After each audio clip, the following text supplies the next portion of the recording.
COPD यानी कि chronic obstructive pulmonary disease अपने आप में एक बहुत ही इम्पॉर्टेंट रेस्पिरेटरी डिजीज है जो लगभग 40 की उम्र के बाद या फिर वृद्धावस्था में मिलती है। सीओपीडी का जो मुख्य सिम्टम होता है वो होता है ब्रेथलेसनेस। अब आप कहेंगे कि ब्रेथलेसनेस तो अस्थमा में भी मिल रहा है या फिर लंग्स से जुड़ी हर बीमारी में मिल रहा है, तो हम सीओपीडी को बाकी सारी बीमारियों से कैसे अलग करें? जी हाँ, आज मैं इस वीडियो में आपको सीओपीडी के बारे में बहुत डिटेल में बताने वाली हूँ। सीओपीडी यानी कि chronic obstructive pulmonary disease generally उन लोगों को मिलती है जो बहुत ही ज़्यादा क्रॉनिक स्मोकर्स होते हैं, यानी कि दिन में 8 से 10 सिगरेट्स ले रहे होते हैं या शायद उससे भी ज़्यादा, या फिर वो ऐसी इंडस्ट्री में काम कर रहे होते हैं जहाँ पे काफ़ी ज़्यादा स्मोक का काम हो रहा होता है, जैसे कि चूड़ियों की इंडस्ट्री, या फिर अगर हम बात करें जो चूना भट्टी वगैरह जगह पे काम कर रहे होते हैं, या फिर माइंस में काम कर रहे होते हैं ऐसे लोग, या फिर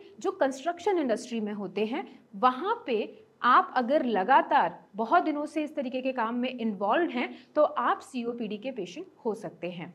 अगेन, इसको आप पहचानोगे कैसे? अगर आपको खांसी बनी हुई है, काफ़ी लंबे समय तक बनी हुई है, तो आपको सीओपीडी का अंदाज़ा लग सकता है कि शायद सीओपीडी की शुरुआत हो चुकी है। कभी भी कोई भी पर्सन अगर साल में लगातार 3 महीने तक या फिर 3 अलग-अलग महीने तक खांसी से जूझ रहा है और ये प्रॉब्लम अगर लगातार 3 सालों से वो फेस कर रहा है, तो इसका मतलब उसके लंग्स इन्वॉल्व हो चुके हैं और उसे सीओपीडी जैसी समस्या का शायद सामना करना पड़ रहा है या सीओपीडी का ऑनसेट हो चुका है। अब अगर हम देख रहे हैं तो इसका जो मेन रीज़न है वो कोई ना कोई पॉल्यूशन का ही रीज़न होता है। वेरस जब हम बात करते हैं अस्थमा की या ब्रोंकियल अस्थमा की या एलर्जिक ब्रोंकाइटिस की, तो ऐसे केसेस में जब तक कारक आप उस कारक के कांटेक्ट में हैं, यानी कि जो भी कॉज है, जैसे pollen grains, sudden cold and cough, या फिर अगर कोई खट्टी चीज़ें, ठंडी चीज़ें या कोई भी ट्रिगरिंग एलिमेंट के आप कांटेक्ट में आते हैं, तब आपको ये सिम्टम्स बढ़ते हैं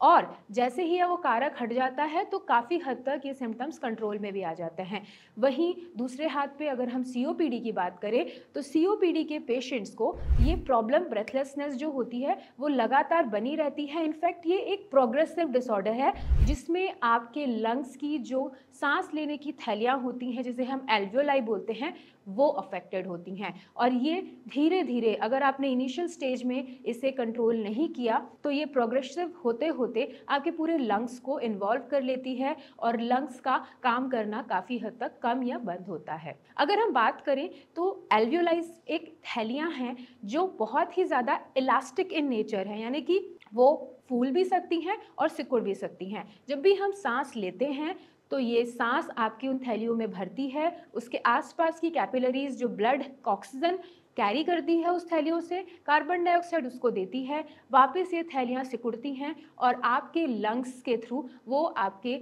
नेज़ल पैथवे से बाहर निकल जाती हैं। ये इलास्टिसिटी का होना बहुत ज़्यादा ज़रूरी है किसी भी सांस को लेने के लिए और छोड़ने के लिए। इस इलास्टिसिटी पे ही मेन प्रभाव आता है अगर आप लगातार स्मोक कर रहे हैं या आप किसी पॉल्यूशन वाली जगह पे हैं या आप किसी ऐसी इंडस्ट्री में काम कर रहे हैं जहां आपको इस तरीके के केमिकल्स के कांटेक्ट में आना पड़ रहा है। इस इलास्टिसिटी को खोने की वजह से लंग्स अपना काम करना या तो बंद या तो कम कर देते हैं। तो आपको ध्यान देने की ज़रूरत है कि सीओपीडी के मरीज़ अगर आपको परेशानी के बारे में बता रहे हैं, जैसे खांसी का आना या सांस का फूलना, तो ये पेशेंट्स कभी भी आपको ये नहीं बोलेंगे कि मैं लेट जाता हूँ या सो जाता हूँ या बैठ जाता हूँ तो मुझे आराम मिल जाता है। लेकिन अगेन, अगर सीओपीडी की कई सारी स्टेजेस हैं, first stage, second stage, third stage, fourth stage, यानी कि फर्स्ट स्टेज में आपको पेशेंट बहुत ज़्यादा क्रॉनिक कंप्लेंट्स के साथ नहीं मिलता। यहाँ पे आप स्थिति को कंट्रोल में कर सकते हैं और पेशेंट एक हेल्दी लाइफ जी सकता है।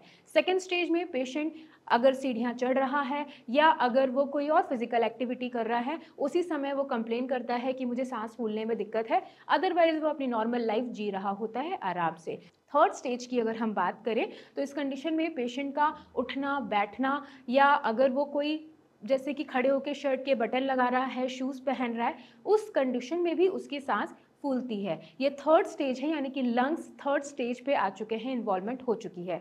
फोर्थ स्टेज में आप सोते हुए उठते हुए, बैठते हुए, हर कंडीशन में सांस के फूलने की समस्या के साथ जूझ रहे होते हैं। तो मैंने इस वीडियो में आपको बताया कि किस तरीके से आप सीओपीडी को डिफरेंशिएट करेंगे अदर डिजीजेस से, उसके कारण क्या होते हैं, उसके सिम्टम्स क्या होती हैं और स्टेजेस क्या होती हैं। एलोपैथी में इसका ट्रीटमेंट आपको नेबुलाइजर ही मिलता है या आपको, क्योंकि इसमें ब्रोंको कॉन्स्ट्रिक्शन हो रहा होता है, तो ब्रोंकोडायलेटर्स दिए जाते हैं। आयुर्वेद में इसका इलाज संभव है, लेकिन आपको सही टाइम पे जागरूक होके आना पड़ेगा कि आपकी कंडीशन क्या है और आप किस समय ट्रीटमेंट शुरू करें, क्योंकि आयुर्वेद में जड़ से इलाज होता है। ऑफ कोर्स अगर आप स्मोकिंग कर रहे हैं या ऐसी किसी भी इंडस्ट्री में काम कर रहे हैं तो आपको कॉज तो छोड़ना ही होगा, अपना प्रोफेशन चेंज करना ही होगा। रेस्ट ऑफ द थिंग्स हम ट्रीटमेंट से कंट्रोल कर सकते हैं। अगर अस्थमा या सीओपीडी जैसी किसी भी समस्या से आप जूझ रहे हैं या आपके मन में कोई प्रश्न है इससे रिलेटेड,